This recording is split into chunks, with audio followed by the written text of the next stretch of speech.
everyone. I am Matt Williamson. How are you doing this fine day? I am swell. Thanks for asking. Let's talk New York Jets matchup.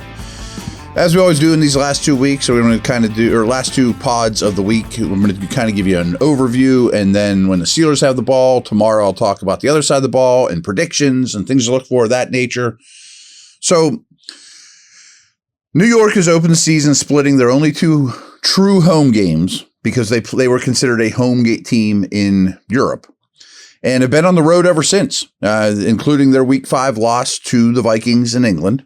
Pretty ugly. The Jets will be operating on a short week after a loss against Buffalo on Monday night. And I wonder, I mean, the rigors of going to England, then playing on Monday night in Buffalo, not like it's a super far road trip, and then a short week for an old team. I wonder if that works in the Steelers' favor. The Jets are in a 3-game losing streak, but they've outscored their opponents by 5 points this year. The Steelers have a plus 38-point differential. Last week was Jeff Ulbricht's first game as an NFL head coach. Last week was Mike Tomlin's 299th, including the postseason. The Steelers have made the playoffs the last 7 times when starting the season at 4-2 or better. The Steelers' 3 wins with 300 or fewer offensive yards is the most in the NFL. The Steelers have held their opponents to under 300 yards in 4 games this season, most in the league. So teams don't get to 300 yards very often in Steeler games. They are 11-2 since 2023 when allowing 2 or fewer sacks, 3-7 when allowing 3 or more. And I think there could be a lot of sacks, not necessarily just because of Wilson, just Steelers O-line I think is overmatched in this one. Steelers are plus 7 in turnover ratio. Only the Packers and Bills are better. 4 defenses have more takeaways and 3 have more interceptions. The Steelers have only thrown 1 interception this year and only 3 teams have fewer turnovers overall. The Jets are at -1 in turnover differential. They only have 2 interceptions from their defense. Russell Wilson has a career touchdown to interception ratio of 3.2 to 1. That's third best ever, folks. Only behind Aaron Rodgers and Pat Mahomes. Steelers allow 3.6 yards per carry. Only the Ravens defense is better. But the Steelers only produce 4.0 yards per carry on offense. Only 7 offenses are worse. Got a little better from last week, though. Therefore, the Steelers have produced 276 more rushing yards than their opponents this season and 4 more rushing touchdowns. New York gives up 37 more rushing yards per game than their opponents. However, they've produced 410 more passing yards than their opponents this season and 6 more passing touchdowns. As you probably know, there are 3 big-time receivers in this game. Garrett Wilson averages 0.9 targets per route run compared to 0.23 for Devontae Adams and 0.28 for Pickens. Very close. In terms of yards per route run, Wilson comes in at 1.77, Adams at 1.85, 2.4 for Pickens. He is the best of the 3 in that regard. Steelers are just over 32 minutes in time of possession. Only 4 teams possess the football more. Jets are dead right in the middle. They're at 30-30, slightly above average. Jets have also not converted a 4th down attempt all season long. The Steelers and Jets defenses each have allowed just 9 touchdowns. The Chargers and Titans defenses are the only ones with fewer touchdowns allowed, and both those teams have had a bye week already. The Jets have 14 former first-round picks on their roster, most in the league. Not all of them are stars, not all of them are drafted by the Jets, but they have the most former first-round picks on their roster.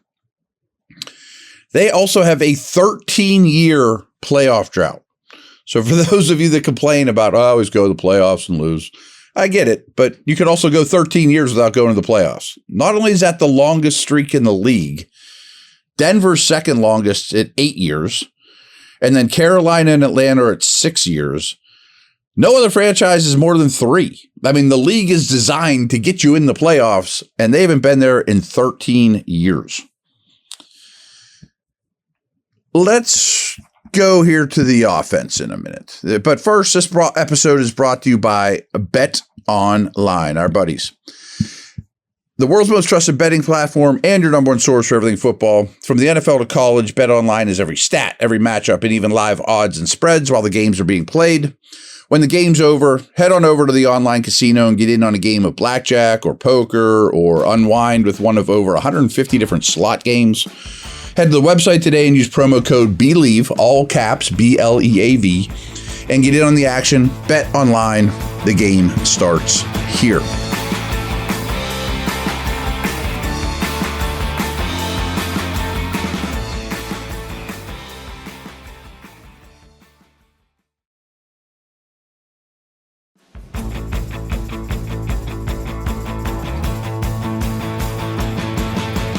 All right, Steelers averaged 4.8 yards per play. The Jets allowed 6 yards per play last week, but they're only at 4.9 for the season, so that's about equal. New York is giving up 18 points per game. The only defenses better are Chargers, Steelers, Vikings, Broncos, Bears, and Chiefs.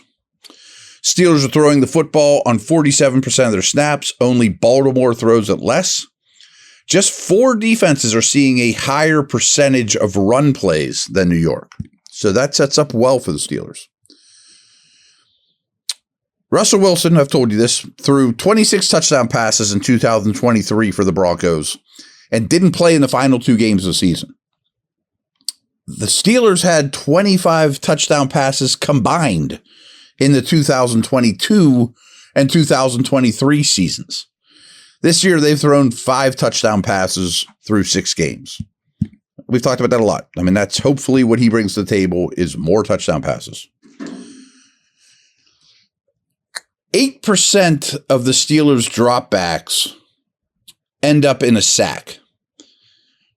Only 5 offenses have a higher/worse sack rate. So they're not the league lead in terms of sacks taken. But percentage of dropbacks is really bad because they just don't drop back that much. Meanwhile, the Jets are sacking opposing quarterbacks on 10.2% of dropbacks. Only the Giants are better. Again, that's one of the reasons teams run the ball in the Jets so much. New York's opponents are getting the ball out on 2.93 seconds on average. Only the Saints are facing a higher average time to throw. So that also contributes. They are getting the ball out too slow, apparently, against the Jets. Which makes sense. New York allows 5.4 yards per pass attempt. Only the Titans and Broncos are better. Only 4 defenses allow a better completion percentage than New York. The average depth of target against the Jets defense is 9.3 yards downfield. Only the Texans is higher. So maybe don't hold the ball as long and throw it as far downfield. George Pickens' 363 receiving yards is the most of any receiver without a touchdown. He has not dipped below a 22% target share in any game this year and has a 29% target share for the year, both very high. Pat Freiermuth, along with Cole Kmet and George Kittle, are the only tight ends with 20-plus receptions and 2 or more touchdowns.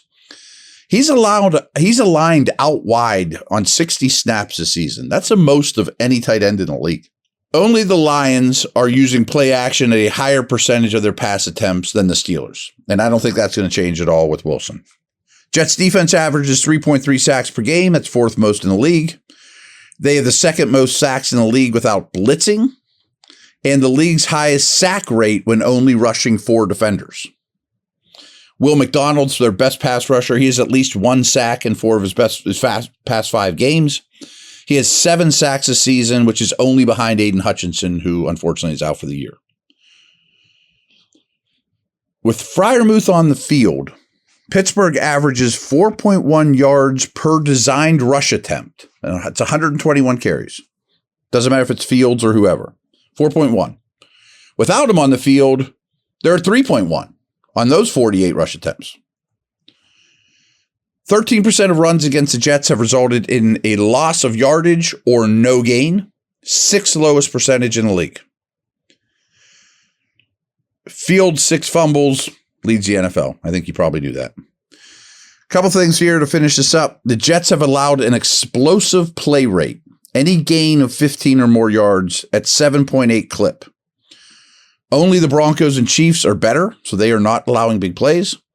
The Steelers are generating explosive play on 7.7% of their snaps. Only the Browns are worse. So I wouldn't expect a whole lot of explosives from your Steelers.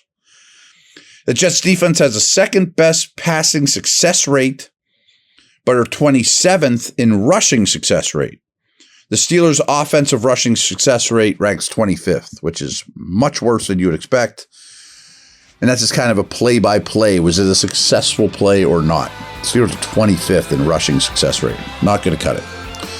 All right, though. That's good stuff. We will talk again tomorrow.